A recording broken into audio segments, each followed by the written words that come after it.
Bueno, vamos a empezar. Imaginen una escena. Es tarde, muy tarde. La ciudad duerme, o eso parece. Mientras en sus entrañas algo oscuro late con fuerza, aguardando ser descubierto. En la quietud de la noche se tejen historias que nunca llegaron a completarse. Relatos truncos cuyo final permanece en la penumbra. La policía está allí, en el mismo lugar donde el crimen se consumó. Pero sus ojos buscan respuestas en el aire, en las sombras, en las huellas de un pasado que se desintegra ante su mirada. Un cadáver yace en el suelo, pero lo que más pesa no es la muerte en sí, sino lo que no se sabe. ¿Quién? ¿Cómo? ¿Por qué? Y lo peor de todo, lo que nos hiela la sangre, es que tal vez nunca lleguemos a saberlo. El crimen en su forma más fría deja algo más que el horror de la tragedia. Deja vacío, deja espacio para preguntas que giran en espiral. Cada hilo que intentamos tirar se desvanece entre nuestras manos. Cada pista parece un espejismo. Cada testimonio una contradicción. Los crímenes sin resolver no son solo eventos aislados, son heridas abiertas que sangran con el tiempo y cuya cicatriz nunca llega. Son las preguntas que se acumulan, las que se repiten en los rincones más oscuros de la mente humana. Preguntas como susurros en la oscuridad.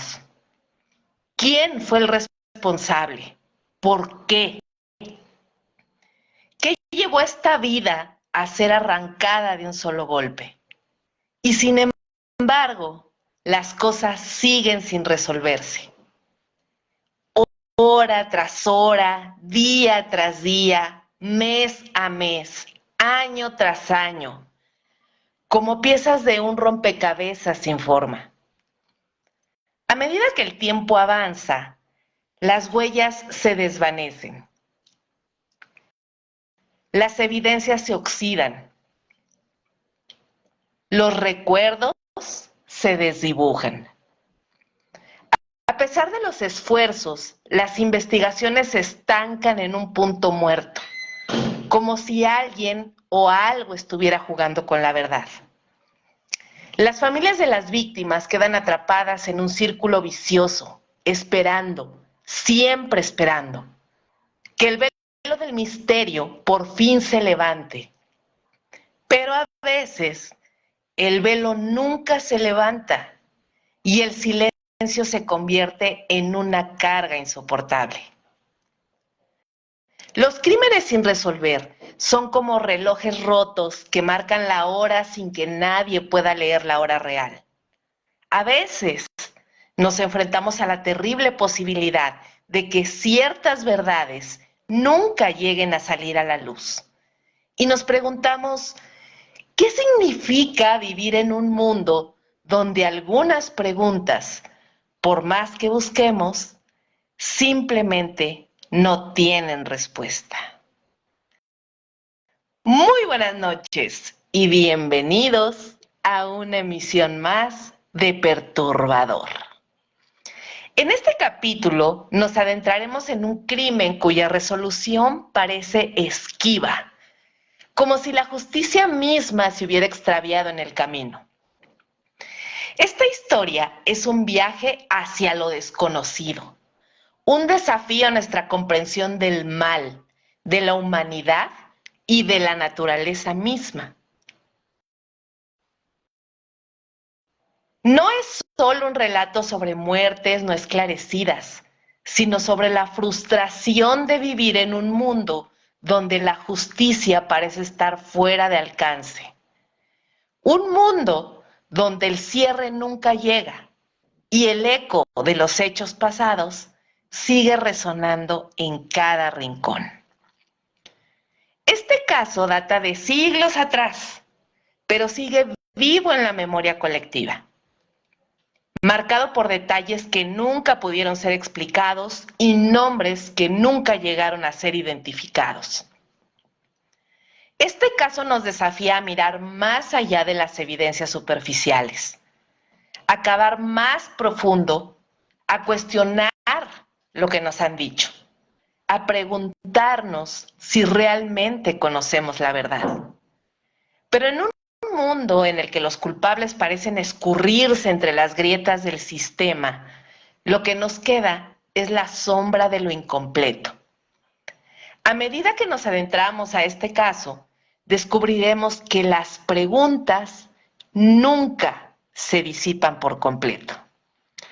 Así que abróchense los cinturones y acompáñenme por un viaje inquietante a través de las leyendas más bizarras.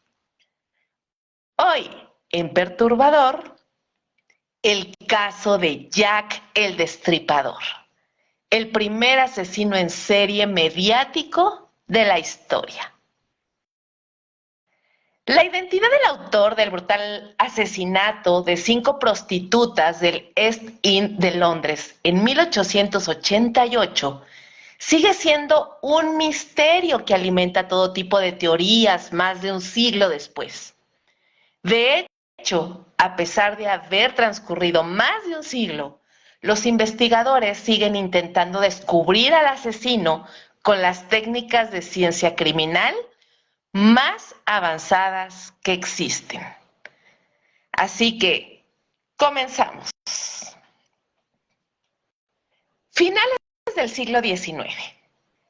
Inglaterra ostenta el título de la nación más poderosa de la Tierra y Londres se erige como la mayor ciudad del mundo.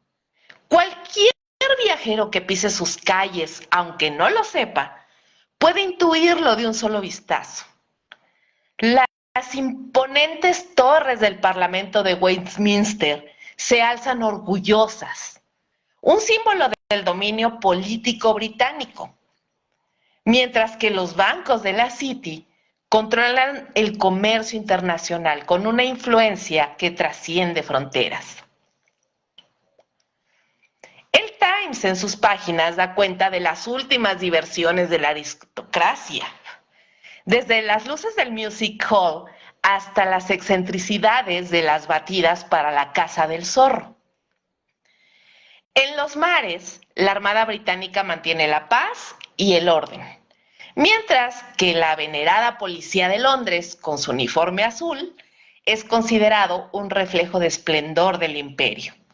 Desde el Palacio de Buckingham, la reina Victoria corona una era de brillo y poder que para muchos marcaría el pináculo de la historia de Inglaterra. Pero no todo es esplendor en la tierra de los británicos.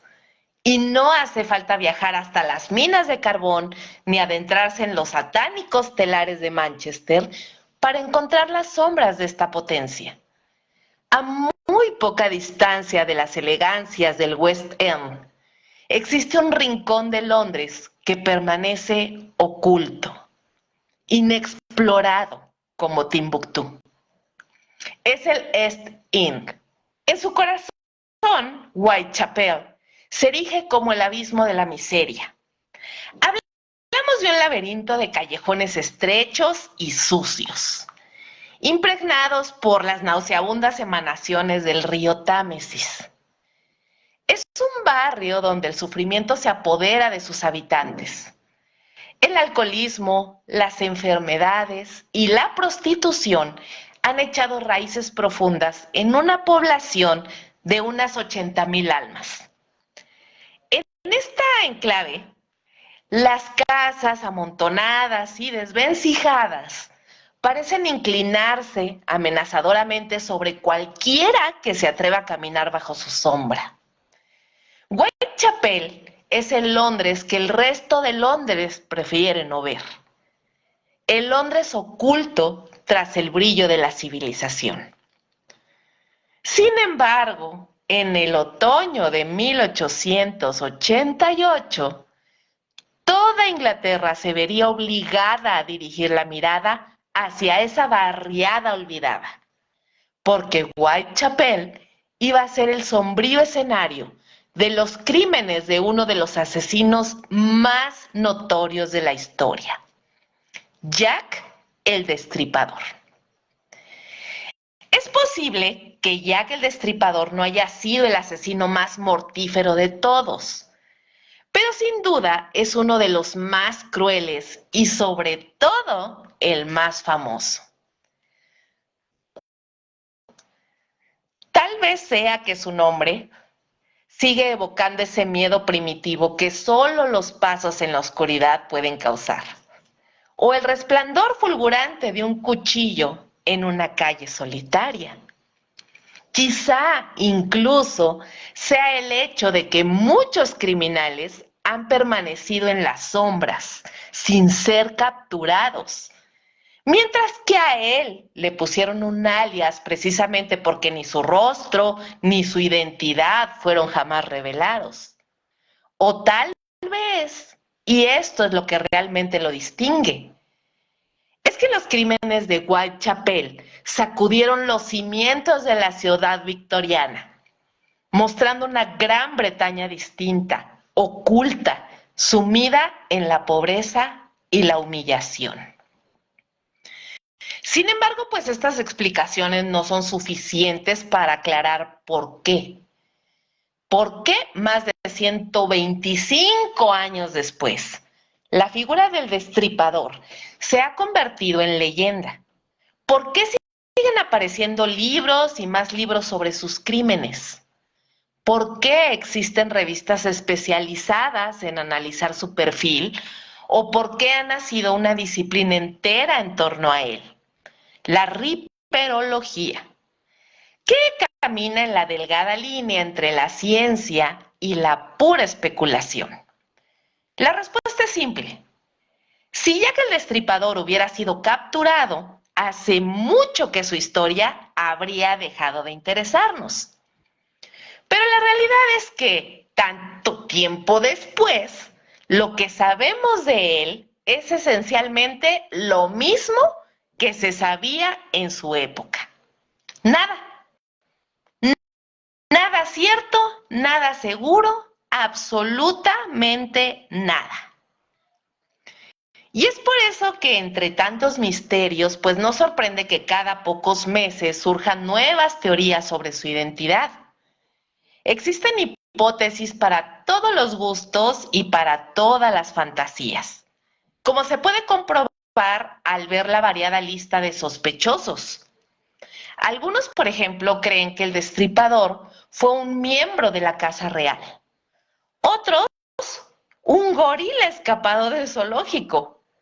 Entre estos extremos, pues el abanico de posibilidades abarca personajes tan ilustres como Lewis Carroll, que fue el autor de Alicia en el País de las Maravillas, y humildes individuos como un pobre zapatero londinense cuyo único delito fue caminar por las calles con las herramientas de su oficio. Lo que se sabe de Jack el Destripador, en realidad, con certeza, por obvio que parezca, es que es un asesino. Sin embargo, ni siquiera hay un consenso sobre el número exacto de sus víctimas.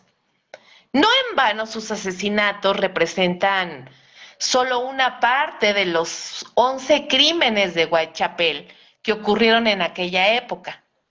Y aunque las fuentes varían al intentar definir su actividad criminal, los investigadores más respetados suelen reducir sus víctimas a 5. Se trata de Mary Ann Nichols, Annie Chapman, Elizabeth Stride, Catherine Eddowes y Mary Jane Kelly. Todas ellas prostitutas, todas abatidas por el alcohol y lamentablemente todas mucho menos recordadas que su asesino. También se ha delimitado temporalmente la actividad del asesino. De finales de agosto a mediados de noviembre, el destripador cometió sus crímenes en un lapso de apenas 70 días. Como señalaría el detective Reid, uno de los más astutos investigadores del caso, estos son los únicos hechos comprobados. Todos los crímenes se cometieron después del cierre de los bares. Todas las víctimas pertenecían a la misma clase, la más baja entre las bajas, y vivían a no más de un cuarto de milla unas de otras. Todas, además, fueron asesinadas del mismo modo. El resto sigue siendo sombra y misterio impenetrable. De hecho, su crueldad, sin precedentes, fue una gran parte responsable del terror desatado tras las muertes. Como señaló uno de los forenses, no se conformaba este tipo con matar. Necesitaba además infligir un daño gratuito al cadáver. Con poquititas excepciones, su modus operandi era siempre el mismo. Primero comenzaba cortando la garganta de la víctima de un lado a otro, con una cuchillada precisa, para luego, sin descanso, abrir su cavidad abdominal con el mismo método. En la mayoría de los casos procedía pues a extraer sus órganos. En algunos incluso se llevaba un riñón como si fuera un macabro souvenir. Ante tales horrores, la descripción forense de los cadáveres pues todavía puede inquietar al hombre más sereno. Las vísceras fueron halladas en distintas partes. El útero y los riñones bajo la cabeza. El otro seno junto al pie derecho. El hígado junto a los pies. Los intestinos a su costado derecho. El corazón ausente de su saco pericárdico. Ahora, como bien señala un riperólogo, el núcleo del miedo radica en su incomprensibilidad. Y lo desconocido es sin duda lo más temido de todo. En el caso del destripador, el misterio se convirtió en el terreno en el que el miedo creció. Nunca se oyó un solo grito, ni una sola súplica de socorro en un barrio donde la gente vivía literalmente apretujada. Ninguno de los cadáveres presentaba las heridas defensivas que normalmente dejan huellas que intentan resistir un ataque. De hecho, el único avistamiento presunto del criminal no hizo más que arrojar mayor pavor sobre su método de matar. Vale la pena recordarlo. En la madrugada del 8 de septiembre de 1888, una mujer vio a Ann Chapman acompañada de un extranjero de piel morena y estatura media, ataviado con una capa oscura y una gorra similar a la de Sherlock Holmes. El encuentro ocurrió poco después de las 5:30 de la mañana. A las 6:10, cuando el médico J.B. Phillips llegó a levantar el cadáver, el destripador pues ya había asesinado a esta mujer apellidada Chapman. Como sus otras víctimas, ella tampoco pudo resistirse ni gritar. En un Londres sumido en el miedo y los rumores, incluso la reina Victoria se sintió inclinada a elaborar sus propias teorías sobre este asesinato y sobre este asesino. Al igual que gran parte de la aristocracia, su hipótesis podía resumirse fácilmente en el titular de un diario de la época. Era imposible que un inglés hubiera cometido tales crímenes. Sin embargo, la nobleza no fue la única en expresar sus prejuicios, ya que los asesinatos del destripador sirvieron para que cada estrato de la sociedad británica proyectara sus propias obsesiones. Al ser Whitechapel un vecindario con una considerable población judía, los antisemitas hallaron en los crímenes su excusa perfecta. Mientras tanto, entre las clases más desprotegidas, cobró fuerza la convicción de que esos asesinatos solo podían ser obra de algún aristócrata perverso. La intelectualidad pues también se sumó a este debate. Para el dramaturgo George Bernard Shaw, los crímenes representaban ante todo una denuncia sobre las deplorables condiciones del East End. Incluso las populares sesiones espiritistas de la época pues no tardaron en ofrecer sus propias y dudosas conjeturas en las búsquedas del asesino. Scotland Yard, la Policía Metropolitana de Londres, interrogó a cientos de personas. Se sugirió que el asesino podría haber sido un marinero de paso o quizá un estibador, dada la proximidad de Whitechapel al puerto. También se consideró pues la posibilidad de que fuera un médico o al menos un carnicero, alguien con conocimientos de anatomía o por lo menos de despiece. Sin embargo, incluso las pistas que surgían solo servían para aumentar mucho más toda esta confusión. Un ejemplo fue la inscripción que se hizo con gis junto al delantal ensangrentado de una de las víctimas, Catherine Edowis, en la que se culpaba a los judíos. La nota decía, y cito, los judíos son los hombres que no serán culpados por nada. Y este mensaje fue borrado de inmediato para evitar incidentes antisemitas. Otro de los elementos más destacados en la llamada riperología fue la famosa carta desde el infierno, que acompañada de un trozo de riñón llegó a la policía y que por una vez no parecía ser un invento de la prensa. Ahora, son pocos los consensos sobre la personalidad del destripador.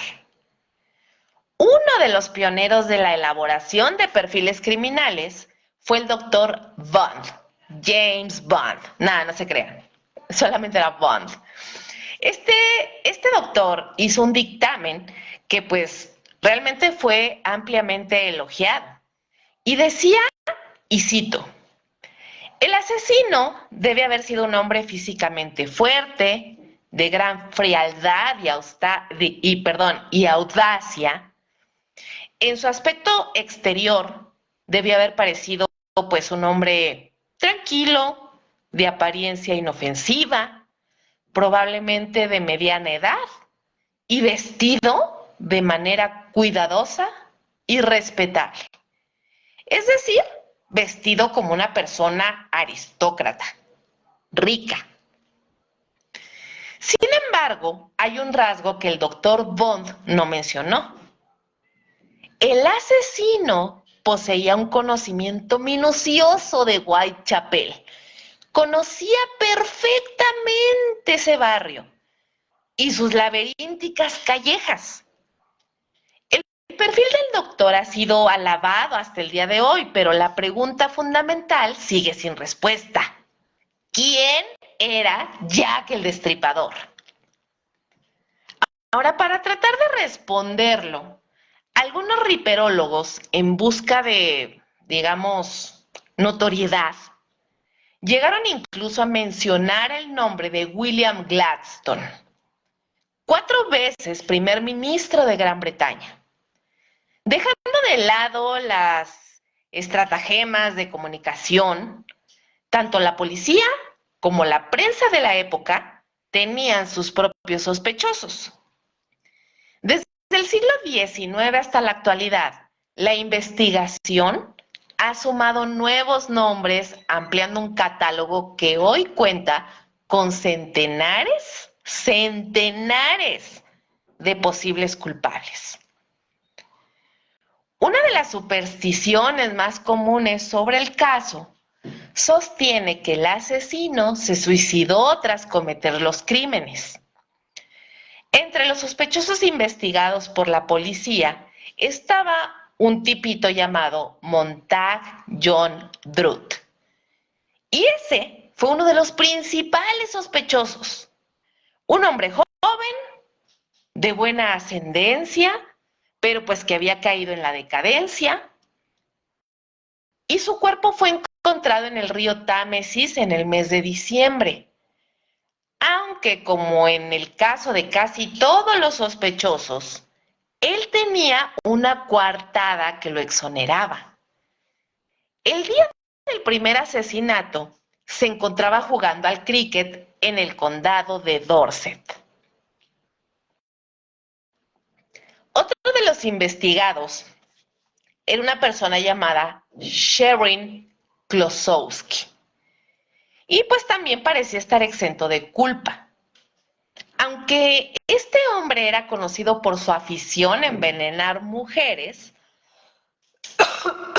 perdón, los asesinos en serie, escuchen bien, porque esto es un perfil criminal, los asesinos en serie raramente, pero muy raramente, cambian de modus operandi. Por otro lado, Aaron Kamiński era un judío polaco.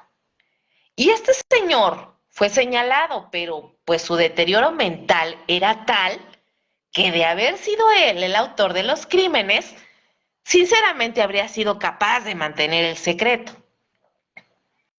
En cuanto a Francis Tomblety, otro de los personajes excéntricos asociados al caso, lo que les puedo comentar es que se trataba pues de un médico peculiar, aficionado a coquetear con la delincuencia y supuestamente poseedor de una macabra colección de órganos humanos.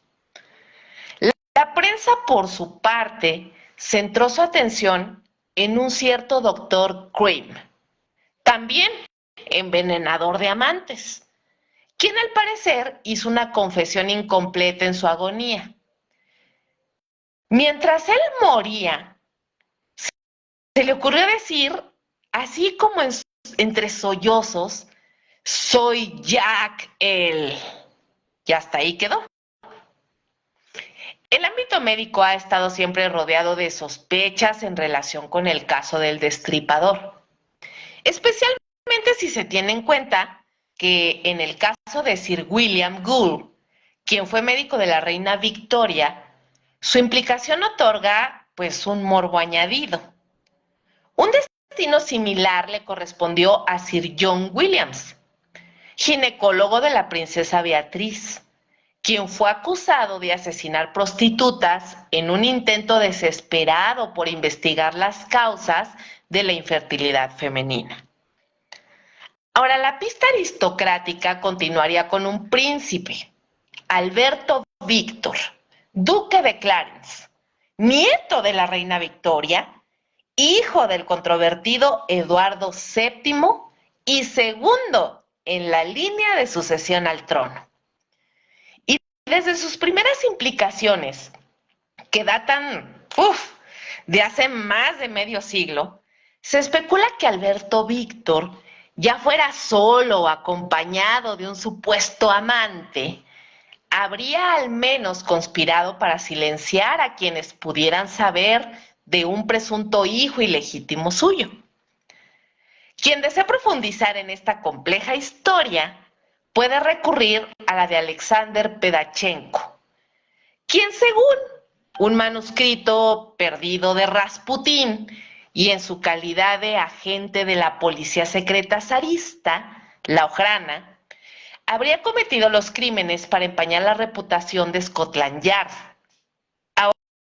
Ahora, ¿no resulta medio inverosímil que Rasputín, nada menos, pudiera estar involucrado en las muertes de Whitechapel?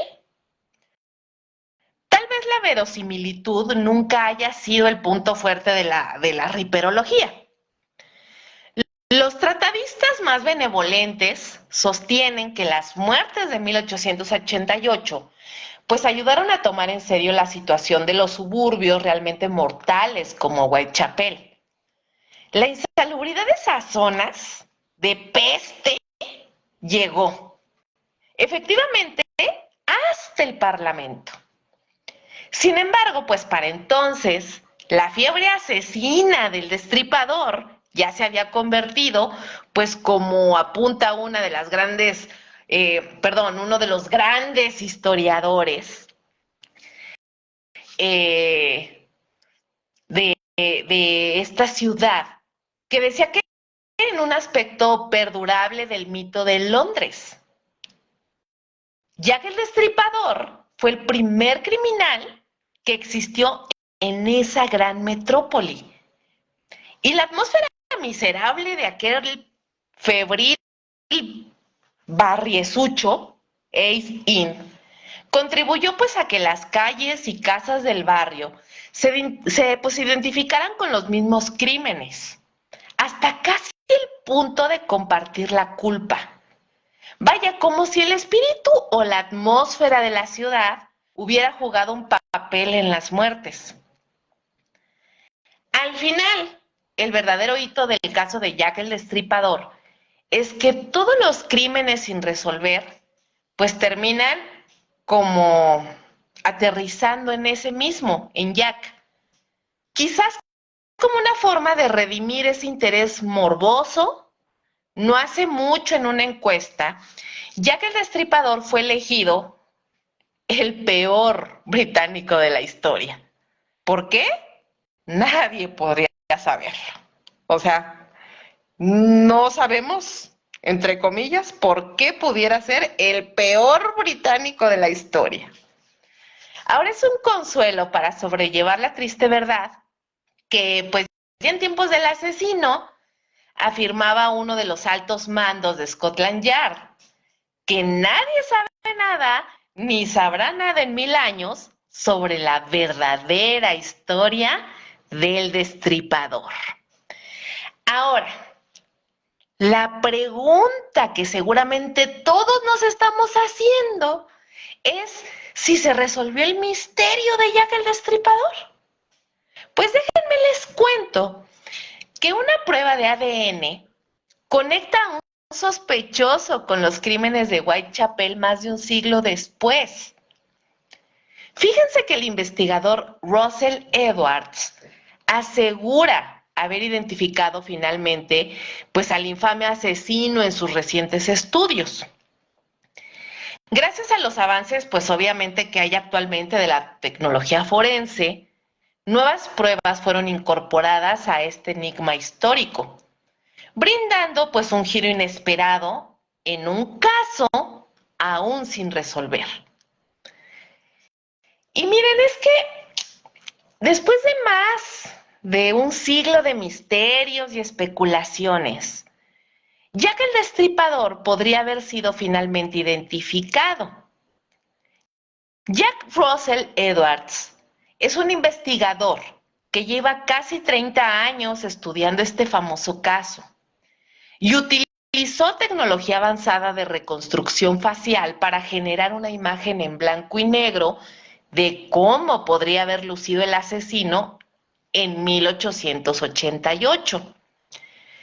Según sus investigaciones, Edward sostiene que pruebas de ADN obtenidas de un chal demuestran que el informe, demuestran en el informe que este asesino fue una persona llamada, que ya se las mencioné hace rato, Aaron Kosminski, que como les decía anteriormente, pues era un inmigrante polaco que en su momento fue considerado sospechoso clave.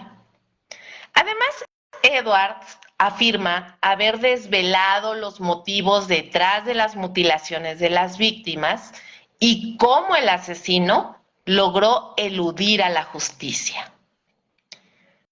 El ADN, chicos, se convirtió en la pieza central de la investigación. Edwards adquirió el chal en una subasta en el año de 2007 y lo sometió a pruebas forenses que revelaron manchas de sangre y semen. Se descubrió que la sangre coincidía con un descendiente directo de la víctima Catherine Eddowes, mientras que el semen estaba vinculado a un pariente de la hermana de Kosminski. Ahora, las controvertidas pruebas de ADN han generado un montón de debates dentro de la comunidad de expertos. Hace apenas 10 años, en 2014, Andrew Smith, especialista en el caso del Destripador, afirmó que para resolver, digamos, el misterio, se necesitan pruebas forenses y no existe ninguna. En un artículo escrito por Mike Reed de la Universidad de New England para The Conversation, se cuestionó la autenticidad de este famoso chal, sugiriendo que la evidencia podría haber sido contaminada a lo largo de los años. Los informes confidenciales de la policía, publicados en 1894 y conocidos como el Memorando de McNaughton, revelaron que los detectives sospechaban que Kosminski albergaba un gran odio y misoginia hacia todas las mujeres prostitutas y fuertes tendencias homicidas. La figura de Aaron Kosminski sigue siendo objeto de controversia, ya que según documentos históricos su vida fue marcada por grandes turbulencias. Se dice que este hombre nació el 11 de septiembre de 1865 en Klodawa, cerca de Varsovia. Sufrió la muerte de su padre a la edad de 8 años. En 1882, la familia emigró a Londres. Durante la investigación de los asesinatos, el doctor Robert Anderson, jefe del Departamento de Investigación Criminal de Londres, identificó a Kosminski como el principal sospechoso. El misterio persiste, pues no solo debido a las dudas sobre las pruebas de ADN, sino pues también por las complejas circunstancias históricas y sociales de aquella época. En su nueva obra, Edward sugiere que las conexiones masónicas de la familia Kosminski podrían haberle permitido eludir la justicia. Kosminski, quiero decirles que nunca fue arrestado y en 1890, tras lo que se cree fue un colapso esquizofrénico, fue internado en el asilo de lunáticos de Colney Hatch, al norte de Londres. Así que el misterio sigue total y absolutamente sin resolverse. Así que, ¿en qué acaba? No lo sabemos. El tiempo probablemente en algún punto nos dará la respuesta. Así que los leo, chicos, los leo porque probablemente tengan un montón de preguntas o a lo mejor ustedes tienen una teoría. A ver, escríbanme ahí sus teorías. ¿Ustedes qué creen que haya pasado?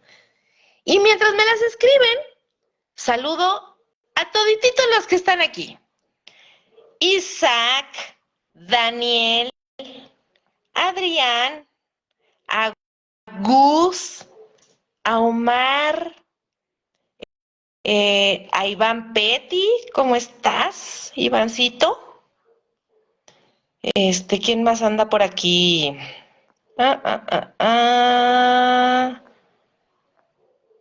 A Pedro, a José Miguel, a Luis Orduña, a Gerardo Soto, a Charlie.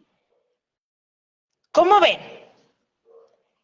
Charlie por aquí nos dice que si sabemos de las cartas de Jack o algo del libro de Five. No, pero podemos ampliarlo. Sin problema podemos hacer una segunda parte de este caso. La verdad es que quiero decirles que a mí me encantan los casos criminales. Me fascina hurgar en las mentes criminales. Y me resultan bastante fascinantes, ¿eh? O sea, no porque sean buenos, no por otra cosa, pero a mí realmente la mente criminal me resulta una especie de obsesión en los últimos años se me ha hecho. Saber cómo piensan, saber por qué lo hacen, cuál es el móvil, qué los motiva, qué los lleva a cometer actos tan atroces. Y estamos hablando de asesinos de siglos, pero también asesinos de estos tiempos. ¿Qué los lleva a cometer crímenes? ¿Qué los lleva a quitarle la vida a otro ser humano? Ahora, dato curioso, ¿ustedes sabían que todititos en este planeta, todos los seres humanos funcionales, adultos, y pues sí, algunos niños, evidentemente, pero son poquitos, tenemos rasgos psicopáticos, tenemos un cierto grado de psicopatía? El tema es que la mayoría de los seres humanos somos psicópatas funcionales. Por ejemplo, les doy un ejemplo. Un policía, un agente de investigación criminal, un periodista, un médico forense, un cirujano, todos estos perfiles tienen un rasgo en común. Tienen cierto grado de psicópatas. Nada más que esa psicopatía es funcional. No llegamos a ser asesinos seriales, no llegamos a quitarle la vida a alguien o a hacerle daño absolutamente a nadie, a menos que nuestra vida se encuentre en peligro. Pero también lo es un contador, un abogado, un psicólogo, un psiquiatra, una secretaria bilingüe con computación. Todos tenemos cierto grado de psicopatía. Desde el momento en el que alguien se atreve a pisar un bicho en el piso, ya te vuelve un psicópata. En teoría, nadie que esté mentalmente sano tendría la capacidad de matar a un ser vivo, por muy chiquitito que sea. Entonces, imagínense, o sea, todos somos psicópatas, pero hay niveles, hay niveles. Y todas estas personas que hacen daño a otros seres humanos, animales, extorsionadores, personas que pertenecen al crimen organizado, sicarios y demás, todos esos son psicópatas, pero ya no funcionales.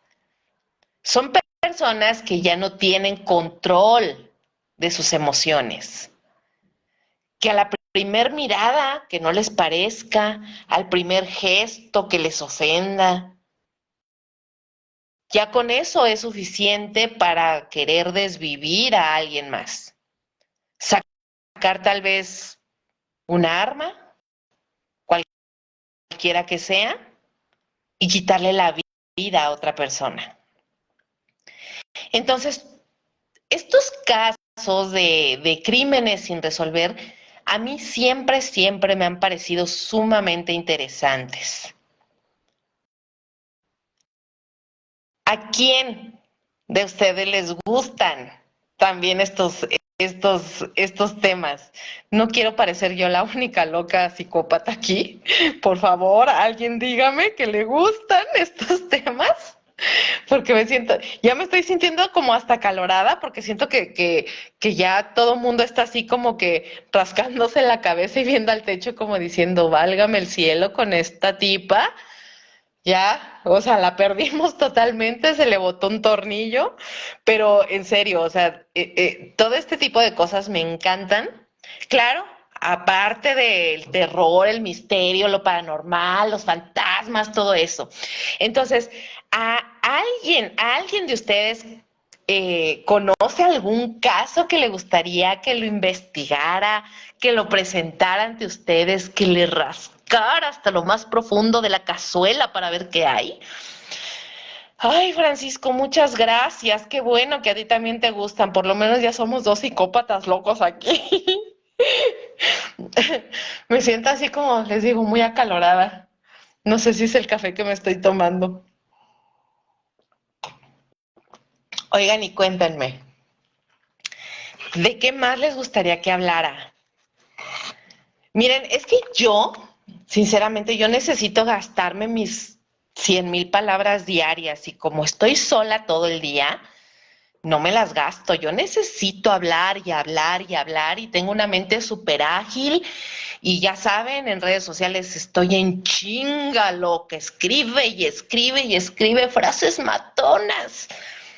Entonces, a mí me encantaría que ustedes me dieran ideas de qué podríamos hablar. A ver, Charlie, aquí me dice que el asesino. Ah, claro, el asesino de Atizapán, un viejito que mataba mujeres. Sí, sí, lo ubico perfectamente. El caníbal de la, ay, de una colonia en México, pero el caníbal de la. Ay, no me acuerdo qué colonia es, pero también hay otro, un fulano que así le decían el caníbal de la no sé quién. Este, hay muchos, la Mataviejitas, por ejemplo, tiene una historia también muy peculiar y sí, hasta cierto punto interesante. Ese de Atizapán no es el ruquillo ese que andaba ahí como de ojo alegre con las vecinas, así que se hacía el viejito buenachón de la colonia.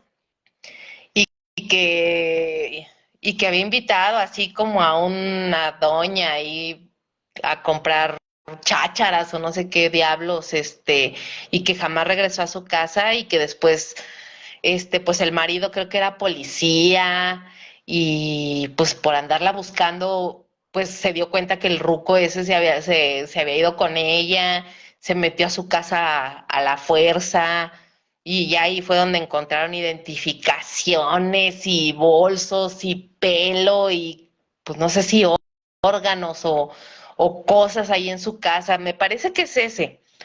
Sí, sí, ese es el que dices. Sí.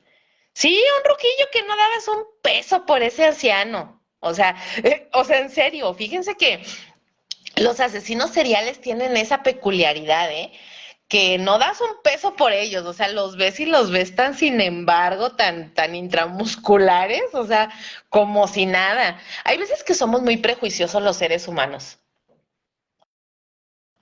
Hay veces que vemos así, por ejemplo, personas así grandes que se ven acá, como les decía hace días en mi perfil, gente que parece acá bien malandraca, bien cricosa, llena de tatuajes, barbones, mugrientos. Y a esos son a los que de repente pues nos da así como algo de. ¡Ugh! Como que sentimos que en cualquier momento nos van a saltar, ¿saben? Y resulta que las personas que se ven más decentes, más tranquilas, más simpáticas incluso, son las que terminan haciendo este tipo de atrocidades. Vaya, vaya, o sea, ¿no les parece interesante que los perfiles criminales sean así, que la mayoría de los perfiles criminales sean así? Por ejemplo, Les doy un ejemplo famosísimo que se hizo súper viral por la serie de Netflix, el famoso Dahmer. Ese tipo se veía de lo más X del mundo, o sea, tan normal como cualquier tipejo, tan normal. Y vean todas las barbaridades que hizo. Entonces, creo que en estos temas de crímenes sin resolver, asesinos seriales y ese tipo de cosas, hay tela para cortar, infinita. De hecho, por ahí se me está viniendo a la mente un caso que en realidad fue reconocido como el primer asesino serial en México. No les quiero adelantar mucho porque sí es un caso que quiero presentarles y que quiero investigar para todos ustedes, pero ese es súper famoso, pero evidentemente es un caso súper viejo, porque como les digo, fue el asesino que fue catalogado por primera vez en México como asesino serial. Entonces ese caso a mí me resulta bastante interesante. Pero bueno, yo creo que es momento de despedirme. En serio, les agradezco de corazón a todos los que llegaron hasta el final, que básicamente fueron todos, porque aquí los tengo bien checados. Y espero que pues este caso les haya gustado, que lo hayan disfrutado, pero sobre todo que hoy hayamos aprendido algo nuevo. Si les gustó, chicos, regálenme un corazoncito. Regálenme mucho amor, un mensajito de, oye, Kabum, me gustó, me encantó. O ¿sabes qué? No me gustó. Mejora esto, mejora aquello. Porque sus críticas constructivas e incluso las destructivas a mí me van a ayudar a siempre hacer mejor mi trabajo. Que este trabajo es lo que más amo y me apasiona en la vida. Comunicar, contar historias. Oigan, por cierto, ¿ya me siguen en WhatsApp? ¿Ya me siguen en mi canal de WhatsApp? ¿Acaso han escuchado alguna de mis historias de WhatsApp? Cuéntenmelo. ¿Ya escucharon alguna de mis historias? ¿De mis cuentos tenebrosos? ¿De la historia de la vida real que les conté en 5 capítulos? Cuéntenmelo, por favor. Disculpen, mi perrita está desatada persiguiendo gatos como una poseída. Si la escuchan ladrar, no hagan mucho caso. No es un espíritu chocarrero. Es la condenada perra que anda aquí, corre y corre. Entonces cuéntenmelo. Ángel me dice que sí, que sí, que sí. ¿Cuál cuento te gustó más, Ángel? Cuéntamelo todo. Exacto, Pedro. Francisco Guerrero. Ese es el del que yo hablo. ¿No escucharon mi historia basada en mi experiencia paranormal? ¿Cómo es posible? ¿Cómo es posible que no la hayan escuchado?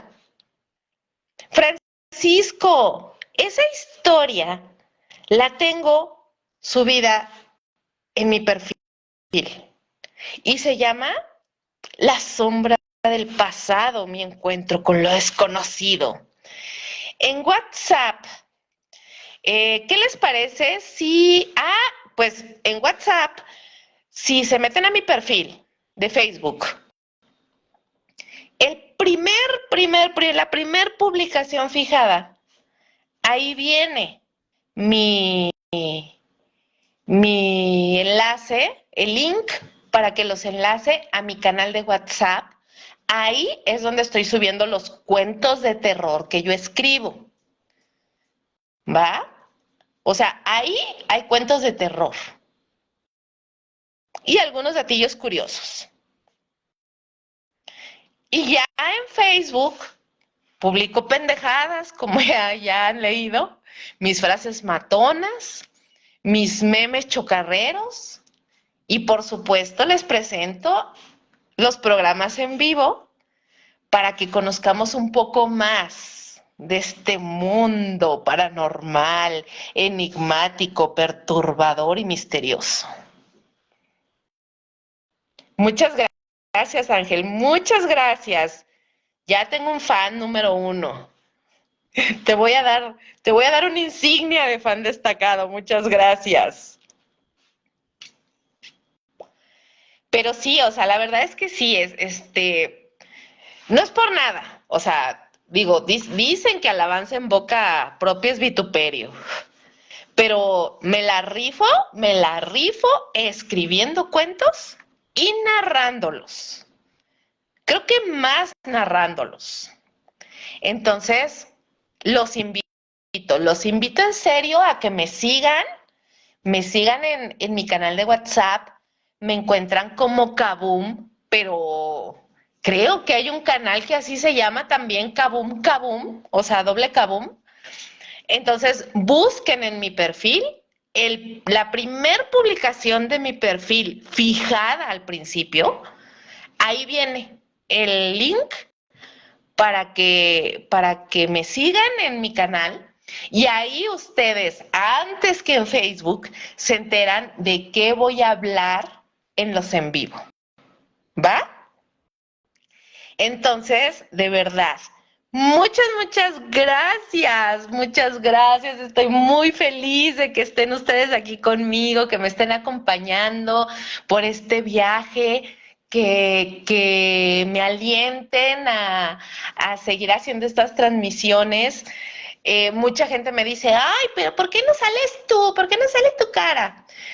¿Por qué? Porque mi pasión es la locución y quiero hacer algo diferente, porque todo mundo hace en vivos, todo mundo hace en vivos enseñando su carota.